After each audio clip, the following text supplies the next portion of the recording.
Here is the full rewritten article in English as a speech-style monologue, divided naturally but not counted into paragraphs. The United States is witnessing an extraordinary moment in its democratic journey. 4 months into President Donald Trump's second term, the conflict between the executive branch and the judiciary has exploded into an all-out confrontation. The courts are under siege. Judges are being attacked publicly, targeted politically, and even threatened personally. And this isn't happening on the margins, it's front and center, shaping the future of American governance.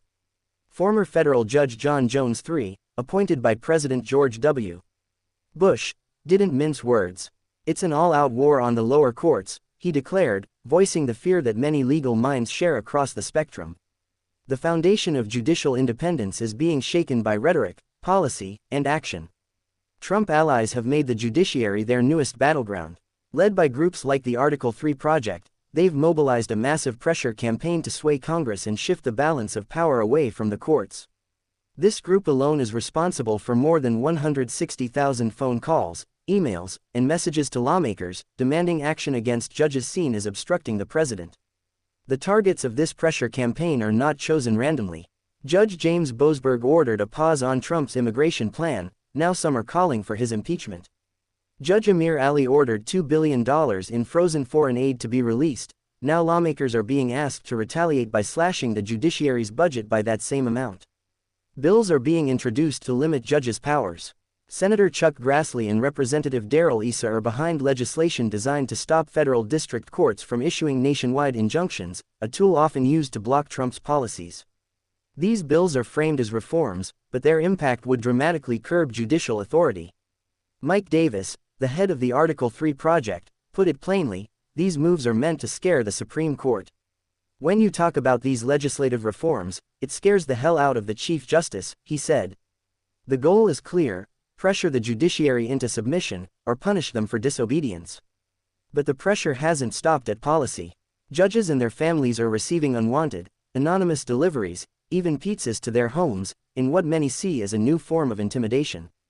Judges are increasingly speaking privately about safety concerns, and Chief Justice John Roberts issued a stark warning last December that violence and pressure are threatening the independence of the courts. The conversation around a constitutional crisis is no longer academic. It's being discussed openly, not just by Trump's critics, but also by his supporters. But the meanings are wildly different. Critics say the president is disregarding the law and undermining the separation of powers.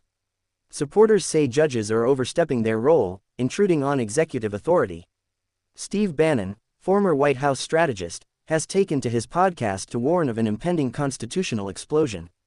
He says the nation is approaching a cataclysmic moment, and the judiciary is right at the center of it. His warning is echoed on both sides of the aisle, though the causes and solutions vary dramatically. Greg Nunziata, a former aide to Senator Marco Rubio and now executive director of the Society for the Rule of Law, says some within Trump's orbit want this crisis. They're trying to break the judiciary, not just challenge it. Some allies of the administration are inviting the constitutional crisis, he said, because they want to enfeeble our judiciary and destroy our system of checks and balances. The rhetoric is escalating fast. Trump regularly lashes out at judges on social media, accusing them of bias and partisanship. He frames them as enemies of the people, undermining public confidence in the justice system. And for many supporters, this message resonates. The result: public trust in the judiciary is eroding. Polls show a growing number of Americans, particularly within Trump's base, view judges not as fair arbitrators, but as political actors aligned against the president. And that perception may have lasting consequences. The rule of law relies on trust that judges will rule fairly, regardless of politics. But what happens when that trust breaks down? Legal scholars say the answer is simple: democracy weakens, and authoritarianism fills the void. The long-term damage may be difficult to reverse. Judges are beginning to self-censor. Some hesitate to issue strong rulings, fearing backlash. Others worry about their personal safety, or that of their families. When fear begins to guide judicial behavior, impartiality suffers. At the heart of this crisis is a fundamental question: who gets to decide what the Constitution means? Is it the courts, as it has been since Marbury vs. Madison, or is the president, backed by political muscle and public rage, claiming a new kind of authority?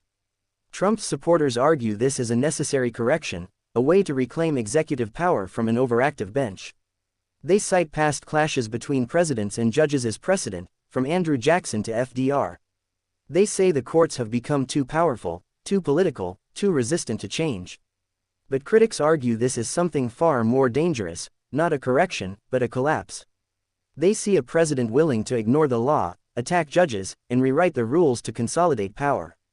They warn that what's at stake isn't just a few policies, but the constitutional order itself.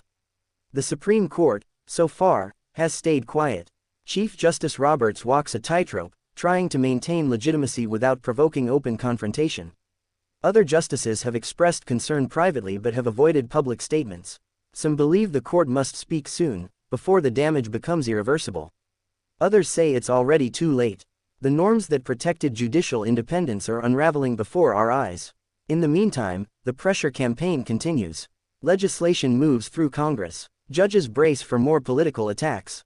And the American people are caught in the middle, unsure of which branch to trust, or whether trust is even possible anymore. This is more than a political crisis. It's a constitutional reckoning. The choices made now will echo through generations. Will the United States remain a nation governed by laws, or one governed by power? The answer depends not just on Trump, or the courts, or Congress, but on all of us. How we respond to this moment will determine the future of American democracy. And if we fail to defend it, history may look back and say that in this moment, the rule of law was tested, and we let it fall.